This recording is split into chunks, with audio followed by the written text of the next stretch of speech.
Si alguna vez has sido una entrevista laboral, estamos de acuerdo en que hay preguntas difíciles de contestar. Preguntas como ¿en dónde te ves de acá a 5 años? O ¿por qué deberíamos contratarnos? Sin embargo, no son el tipo de preguntas más difíciles con las que te podrías topar. Mi nombre es Eduardo Cruz y el día de hoy vamos a hablar de las preguntas trampas más difíciles de contestar en una entrevista laboral.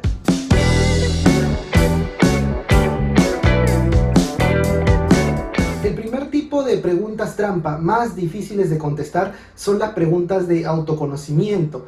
¿Y por qué son difíciles? Porque se espera que las contestemos en un breve tiempo. De repente la persona que te está entrevistando busca que la contestes en 1, 2 o 3 segundos. Preguntas como cuéntame algo que no sepas hacer. Si es que tienes cierto autoconocimiento acerca de tu persona, seguramente sea muy fácil, pero si es que no vas preparado, te quedarás pensando y esos 10 o 20 segundos que te tomen en pensar probablemente te descalifiquen. Que por cierto, esta pregunta no es difícil de contestar. Si te preguntan, cuéntame algo que no sepas hacer, puedes decir no sé bailar, no sé cocinar, no sé lavar y se acabó. El segundo tipo de preguntas que son muy difíciles de contestar son las preguntas de interrelación personal. En este caso, si bien no es una pregunta trampa en sí, lo que se busca es que demuestres todas tus habilidades de comunicación. Preguntas como, cuéntame una anécdota que no esté en tu currículum vitae. Seguramente, y si es que no te has preparado, se te va a hacer bastante complicado contar una anécdota que te haya pasado en el trabajo. Te pondrás a pensar, de repente, si cuento algo que me salió mal, no me contraten, de repente no encuentras una anécdota, etcétera. Es bien fácil contar una anécdota que te haya surgido en el trabajo, sin contar que la mayoría de cosas interesantes que pasan son errores humanos. Pero si es que no estás preparado, es muy probable que te quedes en blanco, no contestes esta pregunta o tardes demasiado en contestarla y pues la persona que te está entrevistando tenga la sensación de que no has venido preparado. Vamos con el tercer tipo de preguntas trampa difíciles y que son las más complicadas de contestar, que son las preguntas en negativo. Si bien en algún momento yo ya hice un video, por ejemplo, de por qué deberíamos contratarlo, que por cierto te va a aparecer arriba en el video para que lo veas si es que no lo has visto aún, las preguntas en negativo son más complicadas, porque podríamos pasar la pregunta anterior a negativo diciendo, en vez de decir por qué debería contratarte, por qué no debería contratarte. Es en este tipo de preguntas donde la gente se complica, porque te pones a pensar, ¿y si digo algo y de verdad justamente por eso no me contratan?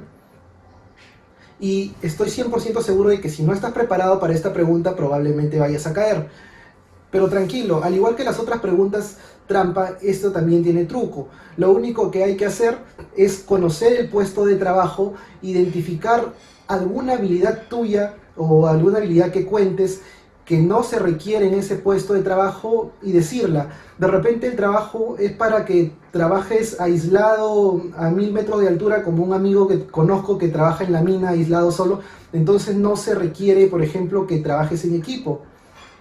Entonces podría decir algo como que no deberían contratarme porque no soy muy bueno trabajando en equipo, pero siempre y cuando ya sepas que en realidad esa habilidad no es requerida para el puesto de trabajo, ya que en la mayoría de los casos, si es que dices que no deberían contratarte porque no eres bueno trabajando en equipo, probablemente no te contraten. Para finalizar, voy a hablar de algunas preguntas un poco complicadas de contestar en la entrevista laboral, que si bien no son preguntas trampa, son preguntas analíticas que te podrían dejar paralizado y sin saber qué decir. Las preguntas analíticas son bien complicadas de contestar porque si es que buscas un número exacto jamás vas a hallar la solución. Como por ejemplo, si te preguntan, dime cuántas pelotas de golf entrarían en un autobús escolar. Obviamente no hay una respuesta definitiva para esta pregunta, puesto porque tendrías que saber cuánto es que es el volumen de la pelota de golf y cuánto es el volumen del autobús. Sin embargo, lo que busca esta pregunta es ver tu capacidad de análisis. Es bastante sencillo tener una idea de cuánto es el volumen de un autobús y se lo vas mencionando a la persona que te está entrevistando. De repente, si es que el autobús tiene 20 metros de largo por 2 metros de alto y 2 metros de ancho, puedes calcular el volumen del autobús y suponer un volumen para las pelotas de golf y dar un número aproximado.